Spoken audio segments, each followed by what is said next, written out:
ঈদের 2 দিন আগে রাত তখন প্রায় 12টা। সবাই তখন ঘুমিয়ে পড়েছে। শহরের একটা বড় গুদাম ঘর থেকে মাল নিয়ে রওনা হলো একটি পুরনো ট্রাক। চালক রহিম আর তার সাথে তার হেল্পার বাবু।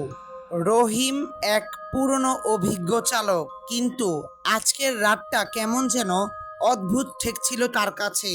আকাশ পরিষ্কার, কিন্তু বাতাসে একটা অজানা গন্ধ। যাত্রার শুরুতেই বাবু বলে উঠল, ভাই, মনে হচ্ছে এই রাতে কিছু ভালো হবে না। রহিম হেসে বলল, তুই নতুন, ভয় পাস? আমি 20 বছর ধরে ট্রাক চালাই, কিছু হয় না এমন। এগুলো সব বানানো কথা। ট্রাক চলছিল মেঘলা পাহাড় ঘেরা এক গ্রামীণ হাইওয়ে দিয়ে। কিন্তু এত বছর রহিম এই রাস্তা দিয়ে ট্রাক চালালো, তাও রহিমের কাছে এই রাস্তাটা অপরিচিত মনে হচ্ছিল। তারা ভুল করে ঢুকে পড়ে এক পুরনো পরিত্যক্ত রাস্তার মধ্যে। রাস্তা ঘন গাছপালায় ঘেরা, মাঝে মাঝে পেঁচার ডাক শোনা যায়।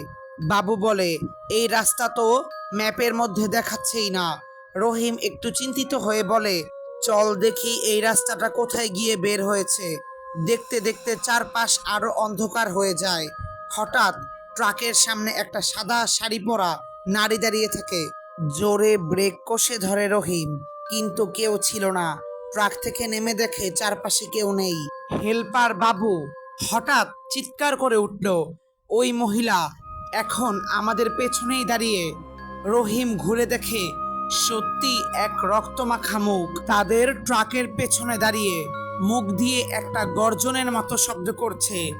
তারা দৌড়ে ট্রাকে উঠে দ্রুত ট্রাক চালাতে থাকে, কিন্তু ট্রাক চলতে চলতে আবার সেই একই জায়গায় চলে আসে, যেন একটা টাইম লুপে আটকে গেছে তারা।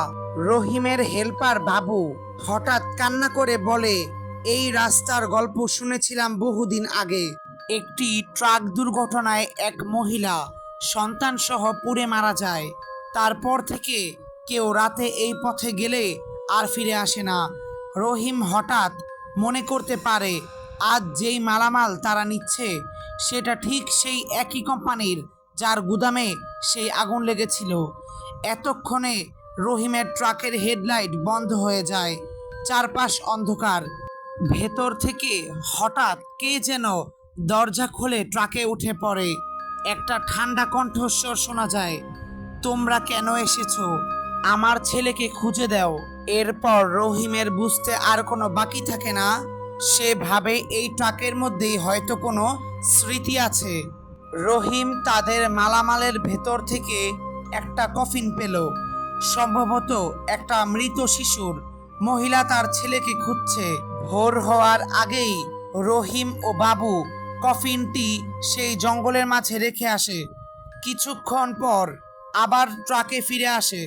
এবার রহিমদের কাছে সব ঠিকঠাক মনে হচ্ছিল। জিপিএসও কাজ করছে, রাস্তাও ঠিকঠাক, আর কোনো ছায়া নেই। রহিম আর বাবু বুঝতে পেরে যায় তাদের সাথে এরকম কেন হয়েছিল। ভোরবেলা প্রায় 6টার দিকে তারা তাদের গন্তব্যে পৌঁছে যায় এবং তারা গিয়ে তাদের মালিককে সব কথা খুলে বলে।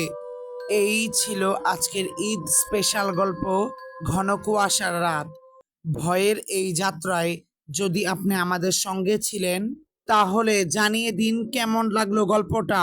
কোরবানির এই পবিত্র সময়ে আমরা প্রার্থনা করি আপনাদের পরিবার হোক সুস্থ, নিরাপদ আর সুখী। আল্লাহ আমাদের সকলের কুরবানি কবুল করুন, আমিন। গল্পটি শুনে যদি ভালো লেগে থাকে তাহলে চ্যানেলটা সাবস্ক্রাইব করে পাশে থাকবেন, আর পরবর্তী ভয়ঙ্কর কাহিনীর জন্য অপেক্ষা করুন।